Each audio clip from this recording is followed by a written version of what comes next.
semuanya, perkenalkan nama saya Rizky Fakira Tribowo. Saya adalah mahasiswi di LSPR Communication and Business Institute. Hari ini saya ingin memaparkan sedikit mengenai 6 week yang sudah saya pelajari selama saya menjalani kuliah di semester 6 ini. Nah, week pertama yang akan saya jelaskan yaitu PR in general. Sebelum kalian masuk ke materi yang lebih dalam, kalian tahu gak sih apa sih PR itu?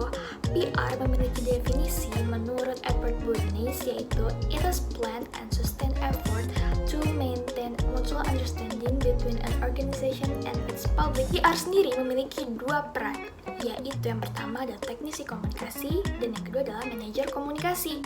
Nah, sekarang saya akan menjelaskan mengenai jenis-jenis kegiatan PR. Apa aja sih? Ada 3, yaitu yang pertama adalah project, yang kedua kampanye, yang ketiga adalah program. Project itu adalah aktivitas komunikasi guna memenuhi objektif dari komunikasi. Dan yang kedua adalah kampanye, yaitu satu set kegiatan komunikasi dengan memiliki periode waktu yang beragam guna memenuhi objektif komunikasi. Yang ketiga adalah program, yaitu serangkaian kegiatan yang berkelanjutan dengan memenuhi objektif dari program tersebut. Program tersebut merujuk kepada publik besar. Di sini ada PR versus marketing, yaitu pada dasarnya kedua komponen tersebut penting bagi kesuksesan suatu perusahaan dan sama-sama saling membutuhkan. Marketing membutuhkan PR untuk menjalankan seluruh implementasi perencanaan yang sudah marketing buat. Sangat penting membuat kegiatan PR sebagai bagian dari suatu promosi yang direncanakan oleh marketing. Nah, untuk week 2 yang akan saya bahas adalah theoretical underpinning of public relations. Nah, public relations itu adalah merupakan bukan iklan dan bukan promosi, tapi keseluruhan ruang lingkup hubungan antara korporasi dan publik. Kita itu ada 3 public relations principles, yaitu adalah katakan yang sebenarnya, yang kedua adalah memberikan fakta yang akurat, dan yang ketiga berikan akses direktur humas ke atas manajemen sehingga dia dapat mempengaruhi keputusan. Untuk fungsi public relations sendiri, yaitu yang pertama menafsirkan klien kepada publik, yang artinya mempromosikan klien. Kedua, menafsirkan publik kepada klien, yang artinya mengoperasikan perusahaan sedemikian rupa untuk mendapatkan persetujuan publik. Yang ketiga, untuk bertindak sebagai layanan publik. Yang keempat, untuk mempromosikan ide dan kemajuan baru. Dan yang kelima adalah untuk membangun hati nurani publik. Di theoretical underpinning of public relations ini ada simple definisi dari PR yang perlu kalian ketahui, yaitu yang pertama adalah melakukan hal-hal baik dan memberitahu orang tentang hal itu. Yang kedua adalah komunikasi dua arah antara organisasi dan publiknya. Yang ketiga adalah what we do, what we say, and what others say. Nah, prinsip dari komunikasi autentik itu ada 10, yaitu yang pertama adalah kebenaran, PR harus benar. Kedua, fundamentalitas. Yang ketiga ada kelengkapan. Yang keempat ada relevansi, pastinya PR harus relevan. Yang kelima ada kejelasan. Keenam ada garis waktu. Yang ketujuh ada konsistensi. Yang kedelapan ada aksesibilitas. Yang kesembilan ada responsif terhadap umpan balik. Dan yang kesepuluh adalah peduli. Oke, sekarang kita masuk ke week 3, yaitu ada develop a communication plan strategy. Di sini berisi mengenai goal statement dalam PR harus ditulis secara spesifik.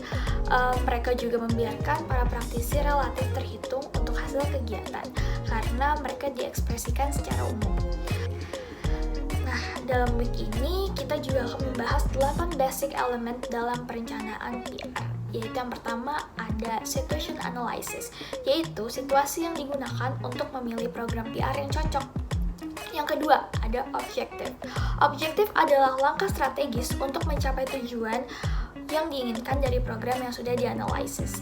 Kita juga menetapkan smart objektif di dalamnya untuk lebih terperinci. Yang ketiga ada audience. Program PR harus diarahkan kepada khalayak publik sesuai dengan target audience yang telah ditetapkan. Nah, yang keempat adalah strategi. Strategi adalah memberikan pedoman dan tema untuk keseluruhan program. Satu strategi juga memiliki beberapa strategi tergantung pada tujuan. Unsur strategi rencana program harus menyatakan tema kunci dan pesan yang akan digunakan sepanjang kampanye tentang semua materi publikasi.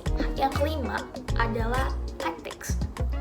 kegiatan spesifik yang memasukkan strategi operasi dan bantuan untuk mencapai yang disebutkan tujuan, melibatkan penggunaan alat komunikasi untuk mencapai halayak primer dan sekunder dengan pesan utama. Lalu timetable. Timetable itu memiliki aspek waktu dalam perencanaan program, yaitu memutuskan kapan kampanye harus dilakukan, menentukan urutan kegiatan yang tepat. Nah, yang ketujuh ada budget. Anggaran dalam rencana program biasanya diperkirakan dasar pengalaman dan permintaan dari vendor untuk perkiraan evaluasi. Nah, yang terakhir adalah evaluasi, pengukuran dari tinjauan program yang dilaksanakan apakah sesuai dengan objektif atau tidak. Nah, untuk week yang keempat, kita akan membahas tentang PR Research and Evaluation. Nah, yang pertama, kita harus tahu nih tujuan dari PR itu apa. Tujuan PR yaitu membuat bisnis atau usaha menjadi lebih disukai dan memberikan efek positif melalui penempatan artikel yang dilakukan oleh wartawan. Tujuan utama yang dihasilkan oleh kampanye PR adalah 1. Pesan yang disampaikan kepada halayak sesuai dari tujuan kampanye yang telah dibuat. Kedua, memantau tolak ukur kampanye yang diberikan kepada target audiens. Yang ketiga, memprediksi apa yang akan dilakukan target audiens pada saat kampanye. Nah, dalam research ini dibagi menjadi dua. Yang pertama adalah kualitatif, yang kedua adalah quantitative research. Nah, yang pertama kita akan bahas dulu nih kualitatif. Dalam qualitative research ada yang bernama secondary research, yaitu metodologi penelitian informal yang digunakan untuk mendapatkan informasi terkait data-data yang diperlukan. Untuk bahan-bahan yang ditemukan dalam penelitian ini dibagi menjadi 5 kategori.